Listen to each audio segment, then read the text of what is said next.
नमस्कार दोस्तों, मानसिक रोग, दिमाग की गंदगी, इसमें आपका सबका वेलकम। ध्यान रखना होगा कि संत रविदास ने कहा है, मन मन मन चंगा तो कटौती में गंगा, मन चंगा तो कटौती में गंगा। मन मैला और तन को धोए, ऐसे ही तो है। अगर हम देखें तो दूसरों को दोष देते हैं, अपने भीतर में झांक के देखिए हम कितने दोषी हैं। दूसरों को दोष देने के बजाय हम अपने कर्मों को देखना चाहिए। ये दिमाग की गंदगी कहाँ से निर्मित होती है? दोस्तों, हम भूल जाते हैं क्या लेके आए, क्या लेके आए हैं और क्या लेके जाएंगे। अरे खाली हाथ, ये खाली हाथ से आए और खाली हाथ से जाना है। सम्राट सिकंदर ने कहा है, पता है सम्राट सिकंदर? किताबों में अलेक्जेंडर के नाम से सुने होंगे आपने, देखे होंगे, पढ़े होंगे। तो अलेक्जेंडर ही सम्राट सिकंदर। अरब कंट्री से लेके कहाँ से लेके कहाँ, कौन सी एरिया में अपना हक, अपना काबू नहीं जमाया उसने। भारत तक क्या, भारत तक आखिर वापस जाना पड़ा, वो बात अलग है। लेकिन जब मरा, हम यहाँ दिमागी गंदगी करते हैं। जब मरा सिकंदर, जब मरा तो पता है उसने क्या कहा था? जब मैं मर जाऊं, सिकंदर ने कहा मैंने, तो ये दोनों हाथ मेरे ऐसे ओपन, सबको दिखना चाहिए, आपको भी सबको दिखना चाहिए। लेकिन हम अंधे हैं ना, सबको दिखना चाहिए।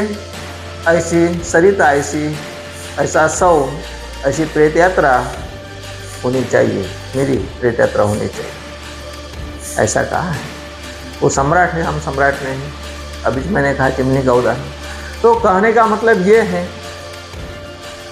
कि एक गुण भी कितना इम्पोर्टेंट होता है, उससे मैंने उदाहरण दिया है।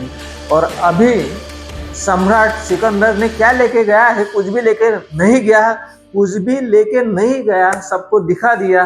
ये सम्राट होकर भी खाली हाथ से जा रहा है। क्या लेके जा रहा है? क्या लेके जा रहा है? और उसी के आधार पे एक और उदाहरण उसी का मैं देना चाहूंगा। जब वो इंडिया में आया था तो अपने बहादुर सैनिकों को कहा कि इंडिया में संत बड़े प्रसिद्ध होते हैं। क्या रोहित? संत बड़े प्रसिद्ध होते हैं, तो हम यूनान को, यानी अपने एरिया में इंडिया का एकादा या भारत का एकादा संत अपने साथ लेके जाएंगे। वैसे उसके साथ जाने के लिए संतों की कोई कमी नहीं थी। अरे सिकंदर सम्राट, उसके साथ जाने का मौका मिला है, कौन नहीं जाएगा? ढेर सारे संत जाने के लिए तैयार, लेकिन वो संत नहीं थे, पाखंडी थे। रोहित, कैसे थे? पाखंडी थे। तो सिकंदर को समझ में आ गया कि पाखंडी संत हैं, मुझे ओरिजिनल चाहिए, ओरिजिनल चाहिए। बुद्ध जैसा, महावीर जैसा, कबीर जैसा, क्राइस्ट जैसा चाहिए। पहाड़ी में एक, जंगल पहाड़ी में एक सन्यासी साधु बैठा दिखा। सैनिकों ने खबर दिया सिकंदर को कि महाराज, ये एक ओरिजिनल सन्यासी मिला है, उसको उठा के लाओ। सिकंदर ने कहा ठीक है, लाओ उनको उठा के। जब सैनिक सन्यासी के पास गए और उसने कहा है कि महाराज सिकंदर ने मान सम्मान के साथ आपको ले जाना चाहते हैं हम लोग, चलो।